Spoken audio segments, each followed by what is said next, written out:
अस्सलाम वालेकुम स्टूडेंट्स, ये प्रैक्टिकल जर्नल है केमिस्ट्री का क्लास 9 का। मैं आपको ये दिखाना चाह रहा हूँ कि कैसे प्रैक्टिकल जर्नल्स में प्रैक्टिकल्स को लिखा जाता है। ये एक्सपेरिमेंट नंबर 1 है, ग्लास ट्यूब का प्रैक्टिकल है। To cut and bend a glass tube and draw a jet. एक ग्लास ट्यूब को काटना, बेंडिंग करना, उसको मोड़ना और उसका जेट कैसे तैयार किया जाता है। तो फर्स्ट एक्सपेरिमेंट नंबर 1 की हेडिंग आई, ऑब्जेक्ट की हेडिंग लिखते हैं, एपरेटस आता है, कटिंग अ ग्लास ट्यूब को कैसे कट किया जाता है, मेथड लिखेंगे उसका। उसके बाद यहाँ पर डायग्राम्स बनाइए कि ये ट्रायंगुलर फाइल की मदद से ग्लास ट्यूब को काटा जा रहा है। ओके, उसके बाद यहाँ पर जो है इसकी प्रिकॉशंस लिखी जाएंगी कटिंग की।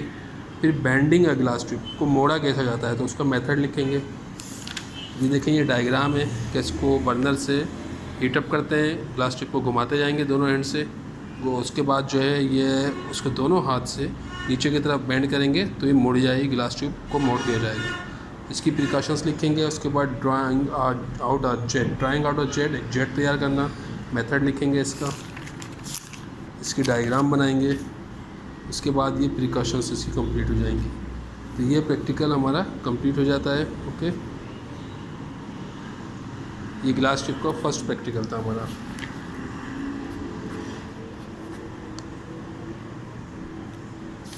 अब चलते हैं हम प्रैक्टिकल नंबर 2 की तरफ। प्रैक्टिकल नंबर 2 में मेल्टिंग पॉइंट मालूम करना है हमको एक सॉलिड का।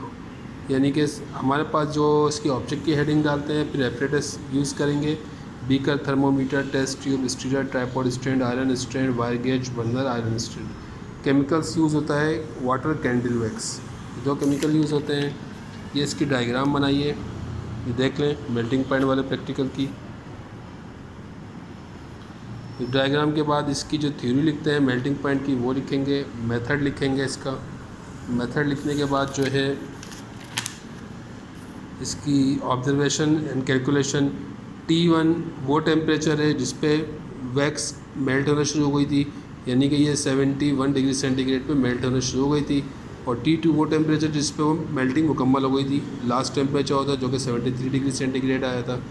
फिर हम T1 प्लस T2 यानी कि दोनों टेम्परेचर्स को प्लस करेंगे, 71 प्लस 73 को और 2 से डिवाइड कर देंगे तो हमारे पास 144 आएगा। 2 से डिवाइड करेंगे तो 72 डिग्री एवरेज आ जाएगा। तो यहाँ पर हमने फर्स्ट टेम्परेचर लिखा 71 था, T1 था 71, T2 था 73, इन दोनों का एवरेज निकाला तो 72 डिग्री सेंटीग्रेड आ गया। अब इसके बाद हम यहाँ पर जो है रिज़ल्ट लिखेंगे, यानी कि जो मेल्टिंग पॉइंट जो वैक्स का कितना है एवरेज हमारे पास 72 डिग्री सेंटीग्रेड है। ओके, इसकी प्रिकॉशंस लिख दी। इसकी डायग्राम में देखें ज़रा, डायग्राम में क्या क्या चीज़ें हमारे पास यूज़ हुई हैं। ये हमारे पास आयरन स्टैंड है, उसके बाद ये वायर गेज है, ये ट्राइपॉड स्टैंड है, ये बंसन बर्नर है, ये बीकर है। इसमें हमने थर्मोमीटर, एक टेस्ट ट्यूब डाली और थर्मोमीटर यूज़ किया है ताकि टेम्परेचर मालूम हो सके। ओके, अब हम आते हैं प्रैक्टिकल नंबर 3 की तरफ, जो कि है हमारा बॉइलिंग पॉइंट का प्रैक्टिकल। इसमें हमने एक्सपेरिमेंट नंबर 3 लिखा, बॉइलिंग पॉइंट। ऑब्जेक्ट बताया to determine the boiling point of a given liquid. ये एपरेटस यूज़ करेंगे, सही है ना। उसके बाद इसकी डायग्राम बनाई है हमने, देखें ये बॉइलिंग पॉइंट का डायग्राम है। बंसर बर्नर लगा है, बीकर है, ये टेस्ट ट्यूब है, थर्मोमीटर यूज़ हुआ है और इस लिक्विड का हम बॉइलिंग पॉइंट यानी कि वो टेम्परेचर जिस पर लिक्विड गैस पर चेंज होना शुरू हो जाए बॉइलिंग पॉइंट कहलाता है। तो इसका टेम्परेचर जो हम मालूम करेंगे डायग्राम में कि किस टेम्परेचर पे जो लिक्विड है वो बॉइलिंग पॉइंट पे चेंज हुआ है। इसकी थ्योरीज लिखेंगे बॉइलिंग पॉइंट की, फर्स्ट मेथड लिखेंगे इसका प्रैक्टिकल का। उसके बाद इसका हमने सेकंड मेथड भी लिखा है यहाँ पे। एंड देन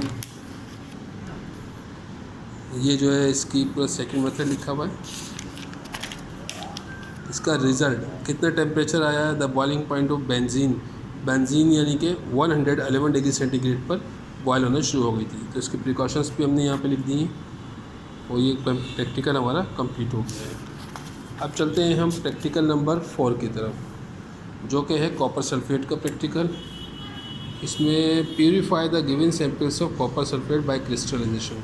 क्रिस्टलाइजेशन के ज़रिए कॉपर सल्फेट को प्यूरीफाई करना है। ओके, ऑब्जेक्ट लिखेंगे, एपरेटस यूज़ हुआ है, बीकर, फिनर, glass rod, water glass, tripod stand, wire gauze, Bunsen burner, माचिस बॉक्स।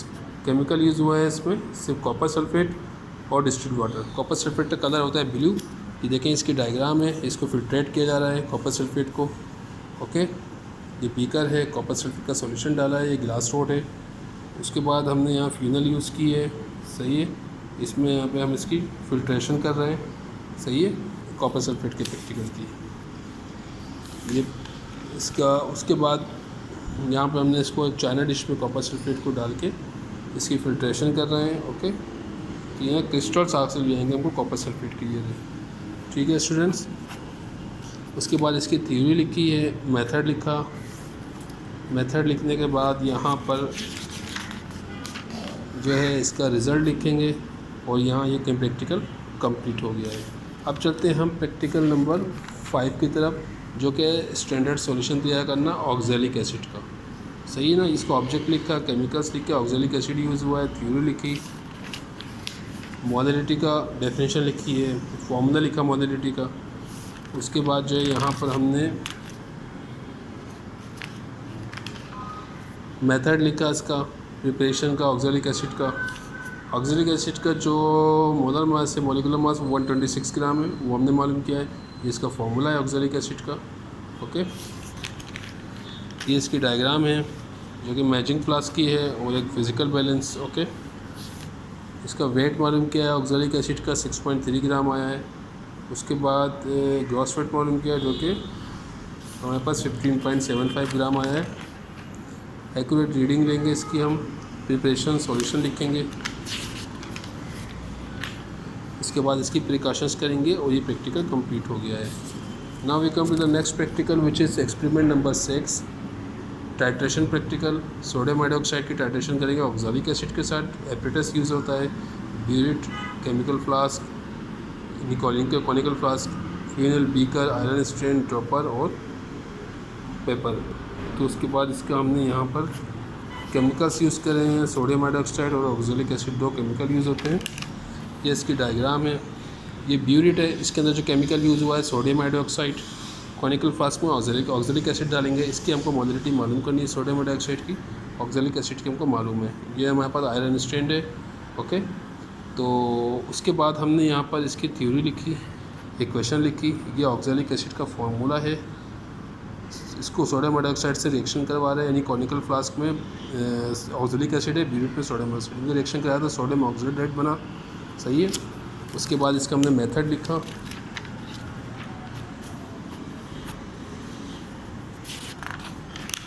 इसकी ऑब्जर्वेशंस लिखेंगे। ओके, हमको M2V2 मालूम है, नॉन है, M1V1 मालूम करना है, यानी कि सोडियम हाइड्रोक्साइड की मोलैलिटी और उसका वॉल्यूम मालूम करना है, जबकि ऑक्जेलिक एसिड का हमको मालूम है। ओके, इसकी रीडिंग्स लिखेंगे यहाँ पर हम। 0.1 ये इनिशियल रीडिंग थी। इसके बाद यहाँ पर जो फाइनल रीडिंग आई वो 10 आई, ये 7.9 आई, ये 6.8 आई रीडिंग हमारे पास। इन सब प्लस करेंगे और 3 से डिवाइड करेंगे तो 7.9 आ जाएगी। उसके बाद यहाँ पर एक फार्मूला यूज़ होता है, M1V1 बराबर है M2V2 के। M1 मालूम करना है तो V1 मल्टीप्लाई हो रहा है, नीचे आएगा तो डिवाइड होगा।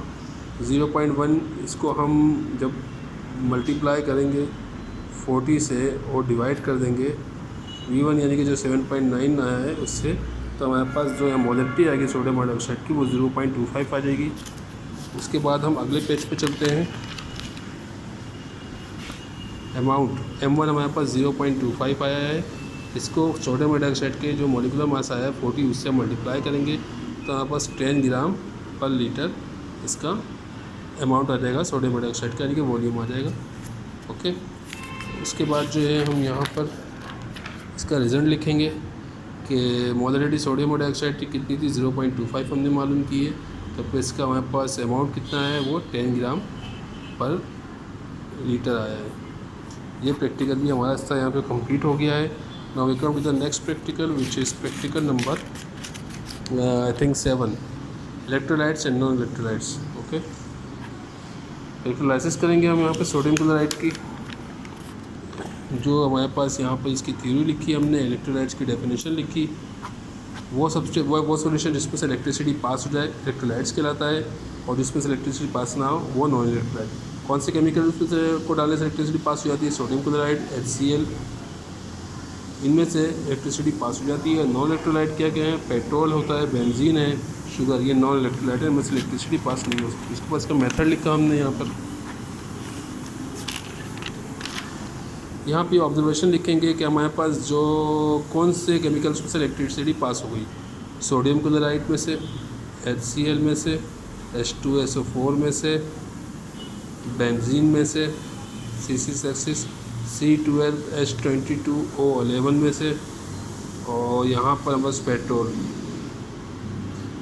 इस पर बल्ब ग्लो करेगा क्योंकि इलेक्ट्रिसिटी जिस केमिकल में से पास होगी उसमें बल्ब ग्लो करता है, और जिसमें से पास नहीं होती उसमें से ग्लो नहीं करता। तो हम यहाँ नॉट ग्लो लिख देंगे। डिफ्लेक्शन होती है, जब बल्ब जलता है तो डिफ्लेक्शन होती है, एमीटर शो करेगा निडल को, और जब बल्ब नहीं जलता तो डिफ्लेक्शन नहीं होगी, यानी कि निडल मूव नहीं करेगी। जिन केमिकल में से इलेक्ट्रिसिटी पास हुई यानी कि जिसमें बल्ब ग्लो कर रहा था वो इलेक्ट्रोलाइट केमिकल है, और जिनमें से इलेक्ट्रिसिटी पास नहीं हुई यानी जिसमें बल्ब ग्लो नहीं हुआ तो वो नॉन इलेक्ट्रोलाइट केमिकल है। नॉन इलेक्ट्रोलाइट बेंजीन, शुगर, शक्कर और पेट्रोल में से इलेक्ट्रिसिटी पास नहीं हो सकती, इन पर बल्ब ग्लो नहीं करेगा, ये नॉन इलेक्ट्रोलाइट है। जबकि सोडियम क्लोराइड, HCl, H2SO4 में से इलेक्ट्रिसिटी पास हो सकती है, इनमें बल्ब ग्लो करेगा। ये हमारा प्रैक्टिकल भी कंप्लीट हो गया है। तो ये इसकी डायग्राम है, देखें, ये हम इलेक्ट्रोलाइसिस कर रहे हैं, 2 इलेक्ट्रोड्स यूज़ हुई हैं। ओके, इसमें सोडियम क्लोराइड केमिकल डालेंगे, दूसरी मरतबा इसमें जो है HCl डालेंगे, तीसरी मरतबा H2SO4, उसमें बल्ब ग्लो करेगा क्योंकि ये इलेक्ट्रोलाइट केमिकल है। पेट्रोल पे, शुगर पे, बेंजीन को जब हम 3 मरतबा इसमें डालेंगे तो इनमें बल्ब ग्लो नहीं करेगा क्योंकि ये तीनों नॉन इलेक्ट्रोलाइट केमिकल है। ओके, इसके बाद इसका प्रिकॉशंस लिखेंगे और ये प्रैक्टिकल कंप्लीट हो गया। So students, thanks for watching my video and subscribe and like my channel. Thank you very much.